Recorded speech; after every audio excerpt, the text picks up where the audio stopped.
আরে ইয়ার আমি তো আজকে পানির বোতল আনতেই ভুলে গেছি। আরে এত টেনশন করতেছিস কেন? সাধারণ পানি চাই, মিনারেল ওয়াটার চাই, কোল্ড ড্রিঙ্ক চাই, না কি এই কোকোনাট ওয়াটার চাই? জাস্ট নরমাল ওয়াটার হলেই চলবে। ঠিক আছে, এই নে। ওরে ওয়াও, থ্যাংক ইউ। আরে ইয়ার আমি এখন কোথায় বসবো? একটা চেয়ারই তো খালি আছে। আরে এক মিনিট দাঁড়া, আমি তো চেয়ারও নিয়ে এসেছি। নে এই নে চেয়ার। তোর কাছে চেয়ারও থাকে? হ্যাঁ। ও শিট ইয়ার, আমি তো পিটি শুজ আনতেই ভুলে গেছি। এখন তো পিটি টিচার আমারে মারবে। না বকবে না কেন? তার আগে দাঁড়াও বন্ধুরা, তোমাদের মা যদি বৃদ্ধ হয়ে যায় তাদেরকে কি বৃদ্ধাশ্রমে রেখে আসবে? যদি বৃদ্ধাশ্রমে না রেখে আসে তাহলে লাইক এটা সাবস্ক্রাইব করে দেয়। আর যদি কেউ লাইক সাবস্ক্রাইব না করে তাহলে আমি ভেবে নেবো তোমাদের মাকে তোমরা বৃদ্ধাশ্রমে রেখে আসবে। আমি এখনো দেখতে পাচ্ছি তোমরা কেউ লাইক সাবস্ক্রাইব করনি, তাহলে কি তোমাদের মাকে তোমরা বৃদ্ধাশ্রমে রেখে আসবে?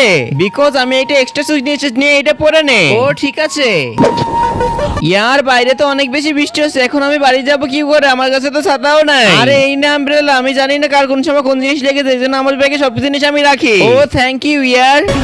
আরে ইয়ার এই বই পড়তে পড়তে অনেক বেশি বিরক্ত হয়ে গেছে। আমাদের কাছে যদি ম্যাথবুক থাকতো তাহলে ম্যাথবুক দিয়ে পড়তে অনেক ভালো লাগতো। হ্যাঁ হ্যাঁ ঠিক বলেছিস, এই জন্য আমি আমার বাড়ি থেকে ম্যাথবুকটা নিয়ে এসেছি। ওরে ওয়াও, চল একসঙ্গে পড়ি। আরে ইয়ার আজকে তো প্যারেন্টস মিটিং, আমি তো আমার মা বাবাকে ডাকতেছি ভুলেই গেছি। আরে দাঁড়া, আমি তো তোর মাকে আমার সঙ্গে নিয়ে এসেছি। এই যে বেটা আমি।